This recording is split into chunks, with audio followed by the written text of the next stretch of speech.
have the power to, Nigeria have the power to clear these terrorists, but be America, like Nigeria can clear all these terrorists in 6 months. Maybe say person they make mouth 6 months. Nigeria have all the resources. They have the men. They also have the resources, which includes the weapons and all of that, right? If that is not enough, Nigeria have the money to hire thousands of mercenaries that will go into the nitty-gritty part of that contraption and clear these people out. So what America is doing is that go and deal with these people. Now, no more pampering, no more this nonsense you are doing. Go and deal with them now. If you don't, okay, we'll deal with you. We'll put fire under you. Now, if that fire is not enough, we are going to come after the terrorists ourselves. These are the proposal. These are the proposition.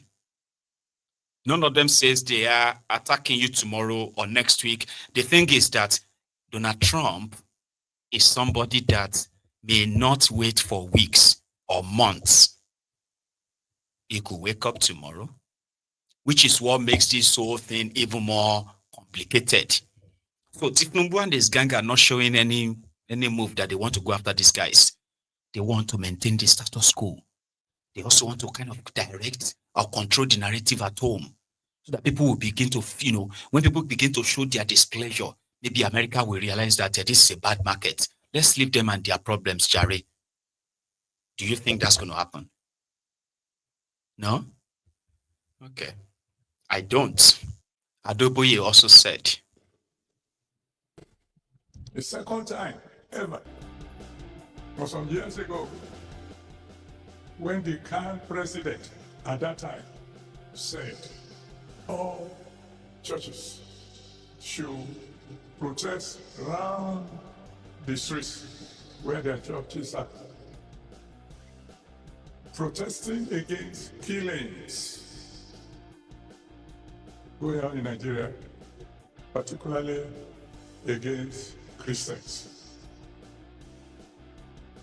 That day, on the Sunday that he said we should go out, I went out around the Butemeta. It was in the news. If you go into the archive, you see the television people. I think they came specially to cover me. And the focus on my placard. If I know a time like this will come, maybe I would have covered, I would have kept a video. On my placard, I wrote, every soul is precious to God. That's what's in my own placard, and I carried it myself. Every soul is precious to who? God. Christian souls, Muslim souls, even enemy souls. That's what I believe then. That's what I believe now. Because every soul you kill, for whatever reason, you are robbing God, the one who created every soul for his pleasure.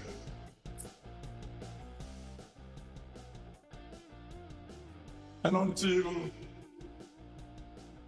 the president of Ghana says something about the evil that is going on,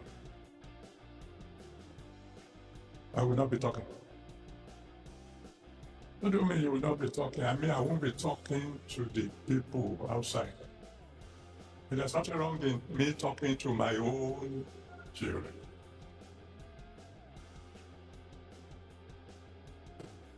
The second time ever for some years. I He was reminiscing on his role that eventually brought in the APC. Egbekegbe. Now, here is a quick reminder again. Just, I have to, okay? Please, if you haven't really liked the broadcast, usually I could, just take a minute, sip in the water and wait for the likes to actually get to 1,000. So we've been nearly 3,000 for over 90 minutes now, or at least over 60 minutes. So we could only get to 700 of us on YouTube. Yeah. Okay. So take a moment. It doesn't take much. I actually appreciate that though. All right. So if we can take it straight up to 1,000, if you have liked the broadcast, just once is okay. Just once. Don't do it twice. Just once, and continue the engagements as you are having your chats in the comments. I just thought I should remind you. I'm going to remind you again. Okay. At the point, Reverend Kukah, you know him. They call him Reverend Father Kukah. Is partly or mainly part of the establishment in Nigeria. His story is very long. Okay. So recently, he was made, at the early stage, by the way, he was made to speak out and debunk the genocide going on in Nigeria. According to him, like others, Nigerians live in peace, we love ourselves, we don't the blah, and all that stuff. But when Donald Trump sent the second message, it kind of like the reality was done on everybody, like, you know what, this could actually really get bad. So in their recent gathering, where they are doing all of their usual all talks, no actions, right? Father Kukah, addressing the attendees of Ruben about his birthday, I think 60th birthday, I think, right? So he said, Donald Trump is a symptom of what is wrong with Nigeria, or Nigeria's problems. I have no idea what he meant by that, right? Or maybe we can hear. Listen. I think all of us are confusing Trump for a sickness. He's a symptom, not a disease. Okay, Trump is a symptom of the disease that is in our country. Now, I think it's Yoruba people that say that it doesn't matter if a snake is dead, whether a woman kill him or whether a snake is dead. So whether it is Trump or whoever that has given us this jab, it is time for Nigeria to wake up. Let me say something.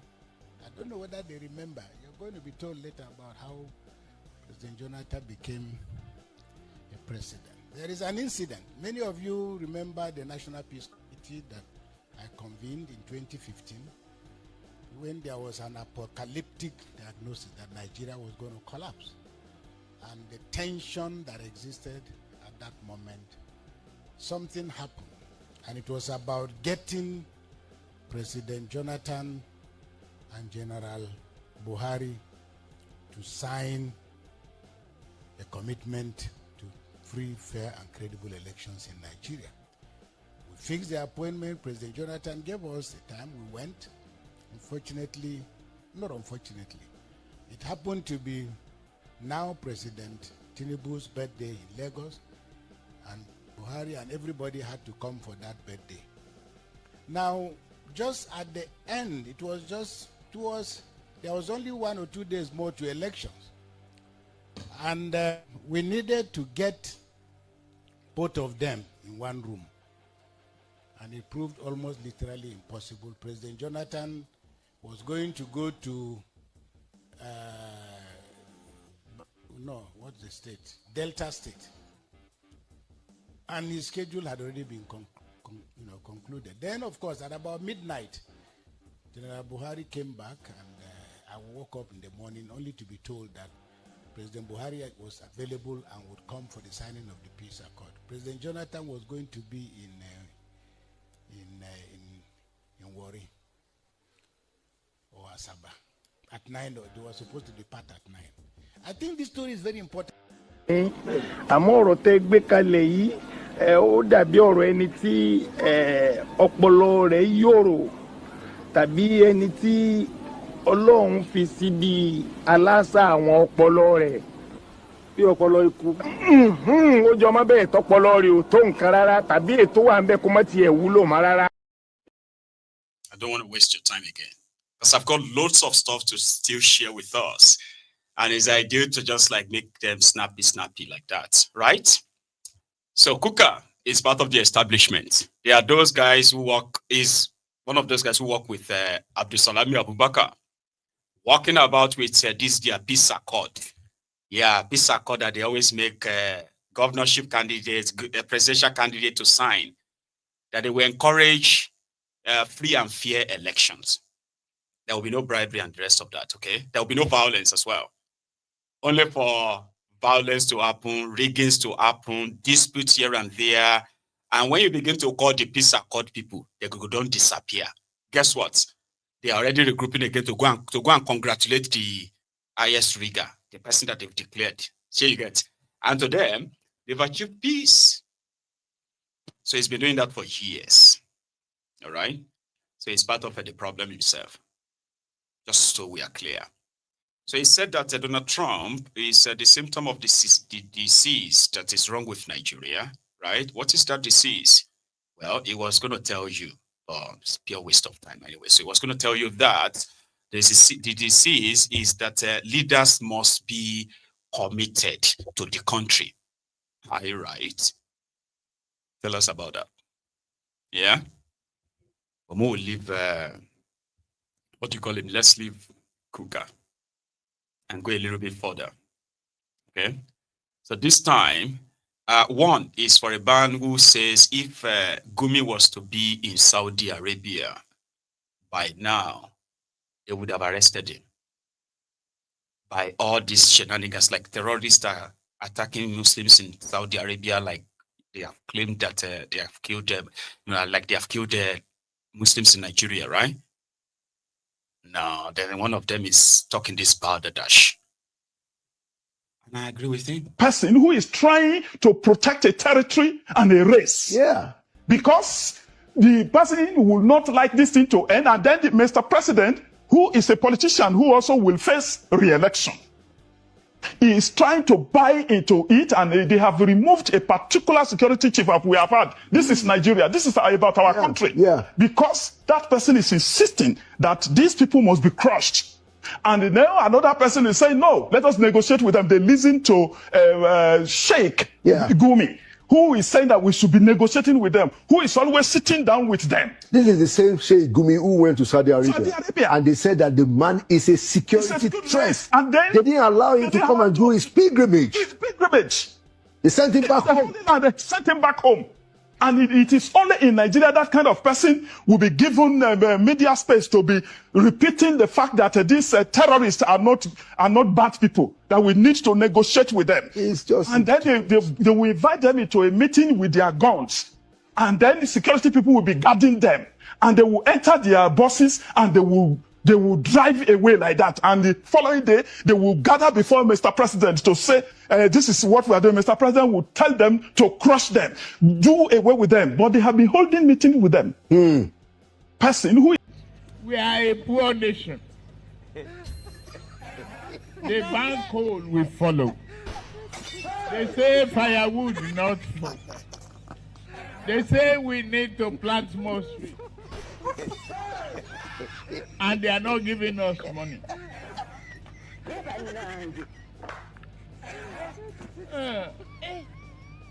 We need to open our eyes, shine it, and tell the West. If you don't guarantee our finances and work with us to stop this, we are not going to comply with your climate change. They're doing. I don't read social media anymore. They abuse the hell out of me.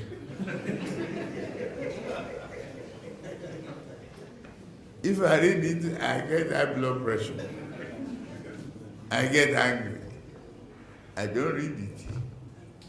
So, if I want to hear anything, my children or any of my workers will tell me, this one say this one. If I'm tired, I say, please, forget it.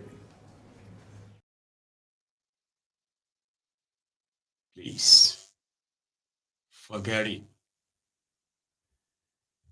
I don't think Dele Alake feels sane. No, I don't think so. Since this Donald Trump announcement, Dele Alake feels stronger than what Tinubu felt. Like, you know what? Forget it. Not Dele. Even this narrative of Nigeria, why the US is labeling Nigeria and all that, the narrative emanated from here. In actual fact, there are some groups who are angry politically that they lost elections, and they started pushing this narrative in the US up until yesterday. There's a letter here which I'm sure is already on the social media, written by a group of Nigerians, signed, applauding, sending the letter to the president of the US, applauding him for labeling Nigeria as a place of concern, just purely for political prejudice. Nuisance leleyi. Nuisance leleyi. You know, so that we are clear, that's the Dele Alake. But there is an Hausa guy who has a message for Tinubu in all of this ulabalu. Because to him, he's an Hausa man. Every time people go to see Tinubu to talk about things in the north, they are Fulanis. I was like, right. What are you talking about? As a Hausa person, I am suggesting that Hausa people should be given opportunity and privilege to assess Mr. President at any time. The same way Fulani people are given that opportunity of seeing Mr. President all the time. You see, yesterday, Sultan of Sokoto visited Mr. President in his office, and they discussed about issues of insecurity that is ravaging northern part of Nigeria, Hausa land to be precise. Which it is someone who is Hausa by extraction that is supposed to go and see Mr. President, so that he will tell him exactly what the problem of Hausa land is. But actually it is of an unfair treatment to us Hausa people to be represented by Fulani all the time in all these kind of places. Sultan of Sokoto is a member of Mieti Allah, is a chairman board of trustees of this Mieti Allah. The same Mieti Allah association, that is Pure Fulani association that America is trying to declare as the terrorist group. It is well known to all of us that we know the stance of this. There are forums, the Fulani forums, Mieti Allah and what have you. Their stance is that to negotiate with bandits, allow them to go freely with their weapons untouched, build hospitals, schools, take any social amenity for them to enjoy themselves better than the way you, a patriotic Nigerian, is enjoying. Who are the members and sponsors of this? They are Fulani forums. It is your governor, my governor, your senator, the former ones and the current ones. You are imams, because all of them are the members of this. They are Fulani forums. They never thought of, okay, let us help our Hausa people to build their own Hausa forums. None of them ever thought about this. None of them. Okay, Nazwa. So now tell me, my brother, what will become the fate of our national security if I tell you that the people who are advising President on security matters are all the members of this Fulani Forum that we are talking about? As a Hausa... How many times would they tell you before you know that Nigeria is not for you? Ah! Now they never leave you. They have left you behind. Photo, not be juju be that. Sorry, oh. May God not allow them, make them kill you. 70 years old man. I am mumu na too much. You be mumu. You think say they wise. If there is something, as much as it's quite like heartbreaking for some of you, right? If there is something that APC really achieved in Nigeria, right? It is to tell all of us, or should we say, to remind all of us of who we are. That is what others have now interpreted to Nigerians are more divided now.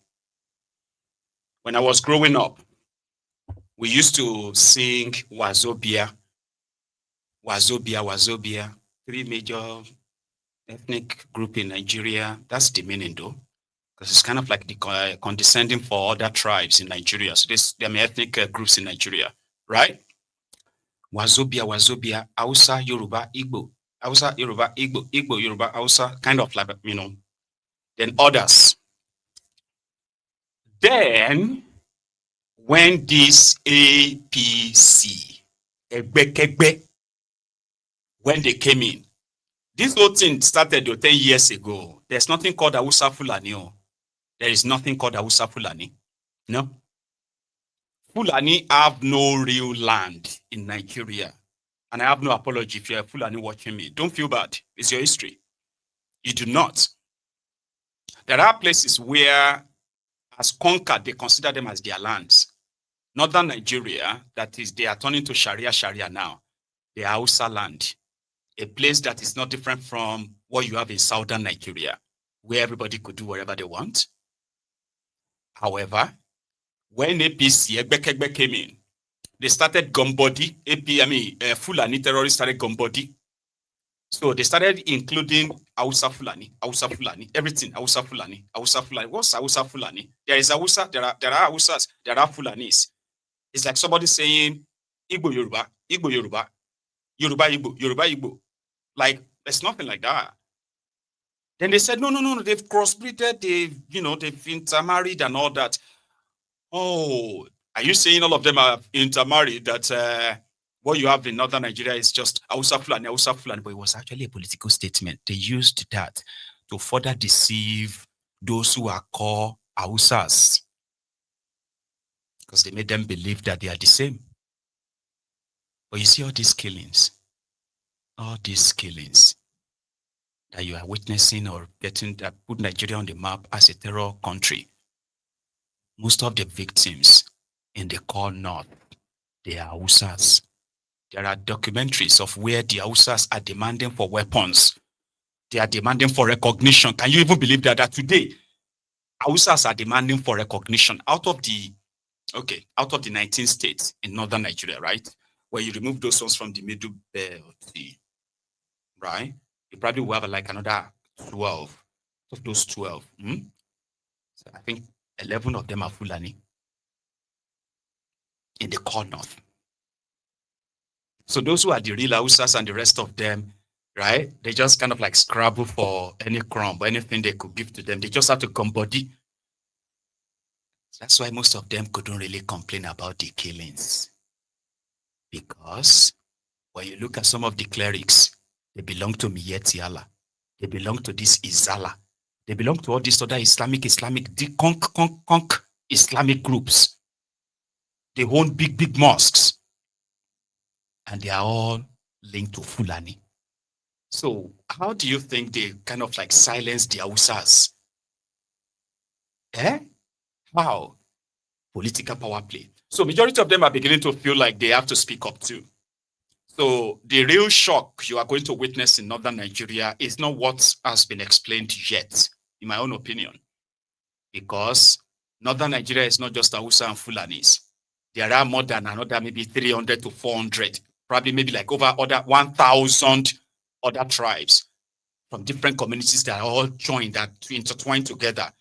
But because of state creation, they are doing all these demarcations. They just cut everybody here, cut some here, cut some there. You know what I mean?